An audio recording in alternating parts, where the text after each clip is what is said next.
নমস্কার, আপনারা শুনছেন প্রণমামী জগৎ জননী থেকে। জানা বিবেকানন্দ থেকে অজানা বিবেকানন্দ, এই নিয়ে আপনাদের সাথে আলোচনা করছি। এখন শুরু করছি বিবেকানন্দের কিছু অজানা কথা নিয়ে আজ চতুর্থ পর্ব। এখন বিবেকানন্দের চলতি রীতির স্বভাব ধর্মের কথায় ফিরে আসা যাক। সব রকম ভাবনা চিন্তার ক্ষেত্রে চলতি রীতির পক্ষপাতী বিবেকানন্দ পরিব্রাজক ও প্রাচ্য পাশ্চাত্য বই দুটিতে বিশুদ্ধ মুখের বুলি ব্যবহার করেছেন এবং কলকাতা অঞ্চলের সংলাপী ধরন ধারণ, রীতিনীতি ও মুদ্রা দোষগুলিও তিনি ছাড়েননি। পরিব্রাজকের যে কোনো পাতা খুললেই এই ধরন ধারণ চোখে পড়বে।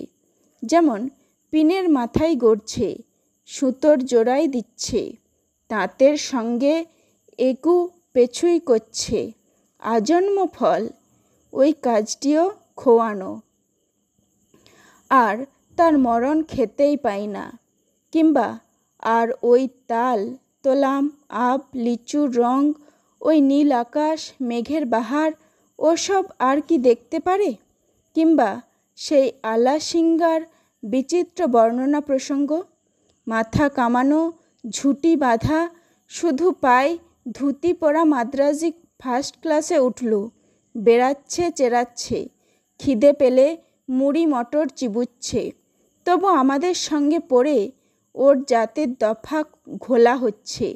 চাকররা বলছে, বাস্তবিক কথা তোমাদের পাল্লায় পড়ে মাদ্রাজিদের জাতের দফা অনেকটা ঘোলা কেন, থকথকিয়ে এসেছে। প্রাচ্য পাশ্চাত্য এ থেকেও এরকম অজস্র উদাহরণ দেয়া যায়, যেখানে ভাব প্রকাশে স্বামীজি সব সংস্কার মুক্ত। যেমন অবিবাহিতা মেয়ে এদেশে আমাদের দেশের মতো সুরক্ষিত, তারা সমাজে প্রায় মিশতে পায় না।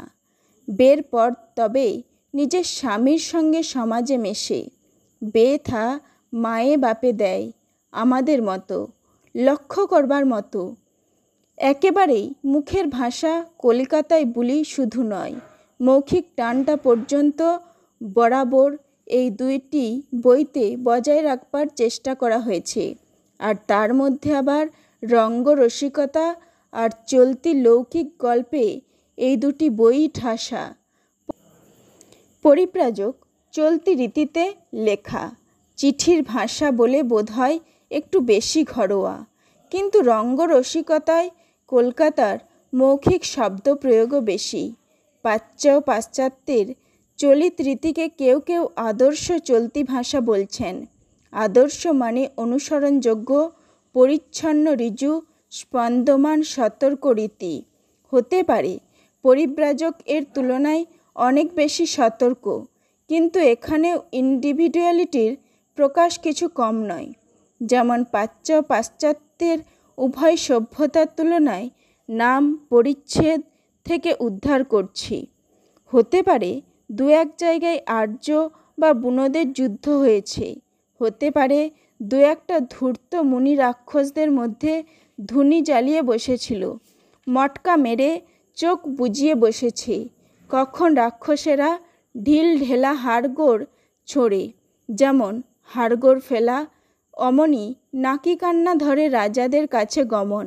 রাজারা লোহার জামা পরা, লোহার অস্ত্রশস্ত্র নিয়ে ঘোড়া চড়ে এলেন, বুনো হাড় পাথর ঠেঙা নিয়ে কতক্ষণ লড়বে, রাজারা মেরে ধরে চলে গেল।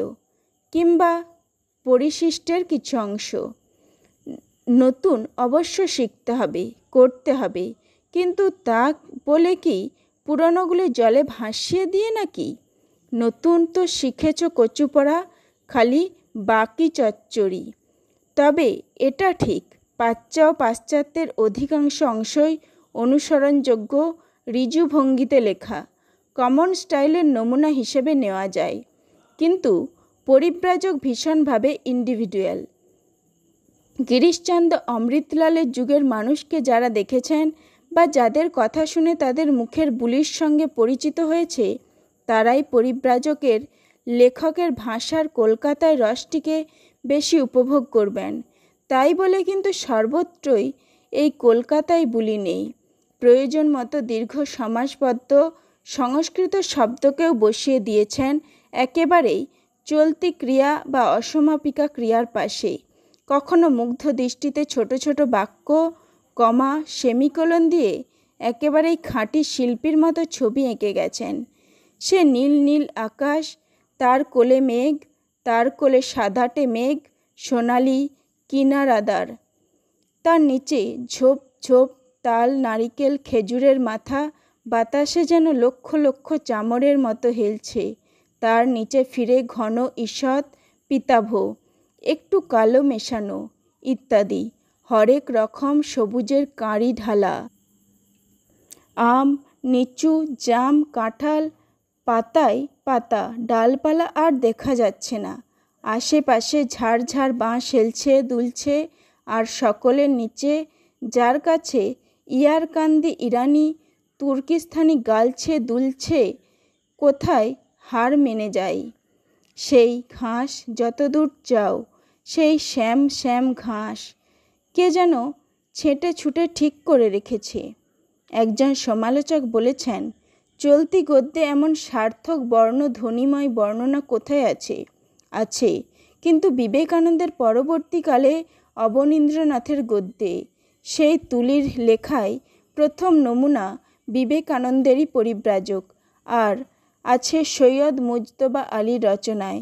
অবনীন্দ্রনাথ ঠিক একই তুলির দক্ষ টানে প্রকৃতির রস থেকে পুরাণ, রূপকথার বা উপকথার রস নিয়ে আসেন, কিংবা নেহাতি শুধু ছবি, তাতে একটু মানবিক বেদনার রং লেগে থাকে।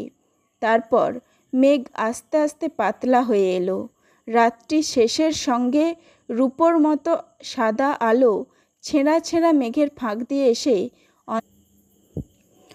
অন্ধকারকে ক্রমে ফিকে করে ভোরের একটি ছোট পাখির গানের সঙ্গে সঙ্গেই ক্রমে ফুটে উঠতে লাগলো। ঠিক সেই সময় বাতলা দিনের সকালবেলায় ফুটন্ত কচি আলোয় মাঝখানে একখানি জলের ভরা মেঘ। ঠিক এমনই চলতি ভাষার তুলিতে মুজতবা আলী প্রাকৃতিক রূপের ছদ্মবেশ খসিয়ে দেন। রং, আলো আর ধ্বনির সংগ্রামে যেন গানের মাইকফেল বসিয়ে দেয়। এদিকে কালো নীল যত ঘনিয়ে নীলের রেশ কমাতে লাগলো, ওদিকে গোলাপি ফিকে হতে হতে শিরীষ রঙের আমেজ দিতে আরম্ভ করলো। মাঝখানের আকাশেতে শ্বেতচন্দনের প্রলেপ লাগিয়েই যাচ্ছে। এ যেন তিনস্বর নিয়ে খেলা, আর তবলাও ঠিক বাঁধা। পশ্চিমের আকাশ যদি দ্রুতলয়ে রং বদলান, তবে পূর্ব সঙ্গে সঙ্গে পাল্লা দিয়ে তাল রাখেন, আর সমুদ্রের গর্জন যেন তানপুরার আমেজ। এ দুটি রচনাংশ তুলছি এই কারণে যে গৈরিক অন্তরাল থেকে বিবেকানন্দ যেমন সত্যিকারের রঙের শিল্পী হয়ে বেরিয়ে এসেছিলেন, সেই রঙের তুলি পরবর্তীকালে অন্তত আরও দুটি শিল্পী সমান দক্ষতায় ধরে বিবেকানন্দের প্রাথমিক প্রবর্তনাকে সম্মান জানিয়ে গেছেন। কিন্তু কেউ কারোর নকল নয়, প্রত্যেকে ইন্ডিভিজুয়াল আর্টিস্ট। বিবেকানন্দ স্বাতন্ত্র্য এই দুটি শিল্পীকে স্বতন্ত্র হবার সাহস দিয়েছে। আর দুটি কথা, বিশেষ করে প্রমোদ চৌধুরীর ক্ষেত্রেই বলা হয়, চলতি রীতি তার বুদ্ধিদীপ্ত ব্যক্তিত্বের প্রকাশ। বিদ্রূপ শ্লেষ তার চলতি রীতিকে একটু ঘোরালোও করেছে। স্বামীজির চলতি গদ্যে তার আগেই কিন্তু বুদ্ধির দীপ্তি ও প্রসন্ন কৌতুক যথেষ্ট পরিমাণে নাড়া দিয়েছে। পরিব্রাজকের ইউরোপী সভ্যতা নামের পরিচ্ছেদ থেকে একটুখানি অংশ তুলে দিই। পণ্ডিতেরা তো এইসব বলছেন, তবে অন্যের ধর্ম সম্বন্ধে যেমন সাঁ করে এক কথা বলে ফেলেন, নিজেদের দেশের ধর্ম সম্বন্ধে তা বললে কি আর জাঁক থাকে? কাজেই শনৈ শনৈ যাচ্ছেন। এর নাম হায়ার ক্রিটিসিজম। তেমনি প্রসঙ্গ কৌতুক যত্রতত্র ছড়িয়ে আছে। চলতি সাধু সব রকম ইডিয়ম মিলেমিশেও আছে, নইলে প্রাণবন্ত চলতিরূপ গড়ে উঠবে কি করে? ভাববার কথার গল্প, চিঠিপত্র এবং প্রবন্ধ সর্বত্রই তার পর্যবেক্ষণের মৌলিক জাদু। আর্যামির নিন্দা করে পরিব্রাজকের এক জায়গায় বলেছেন, একটা ডোম বলতো, আমাদের চেয়ে বড় জাত কি আর দুনিয়ায় আছে, আমরা হচ্ছি ডম। শেষ কথা হলো, বিবেকানন্দ গদ্যে সাধু গদ্যেও বটে, চলিত গদ্যেও বটে সংলাপের ভঙ্গিটিকেই প্রায়শ আনতে চেয়েছেন। চিঠিপত্র বা পত্রাকারে লেখা চিন্তাবলীর মধ্যে তো এই ভঙ্গি থাকা স্বাভাবিক, অন্য প্রবন্ধের মধ্যেও এসে পড়েছে। কখনো প্রশ্নের আকারে, আত্মকথনে, কখনো অনুপস্থিত অল্প কয়েকজন শ্রোতার সামনে রেখে, কখনো বা কোটি কোটি মানুষকে সামনে রেখে। মার্টিন বুবার বলেছিলেন, যে কোনো আকর্ষণীয় চিন্তাশীল রচনায় মূলত দাও অ্যান্ড আই এর সংলাপ। বিবেকানন্দের ক্ষেত্রে এই দাও কখনো নিজেরাই আর এক সত্তা, কখনো একজন শ্রোতা বা পাঠক, কখনো জনতা। এই ভঙ্গিই তার সাধু ও চলতি দুরূপেই রচনাকেই আকর্ষণীয় করে রাখে। মানুষের পাপ ও তার প্রাকৃতিক অভ্যাসাদি থেকে শুরু করে ঈশ্বরকে নিয়ে তার ছলনা পর্যন্ত আপাত মস্তক সমস্ত মানুষটাকেই তার লেখায় তিনি ধরে রাখতে চান। তাই তার উচ্চাসা, বিষণ্ণতা ও কৌতুক একই দেহে জুডাস ও জিসাস। এমন মানুষের গদ্য কখনো নিছক সাধু কিংবা নিছক বুলি হতে পারে না। তার ভাষা আমাদেরই চরম যন্ত্রণা ও পরম আনন্দের ভাষা। আজ এখানেই শেষ করছি। ধন্যবাদ।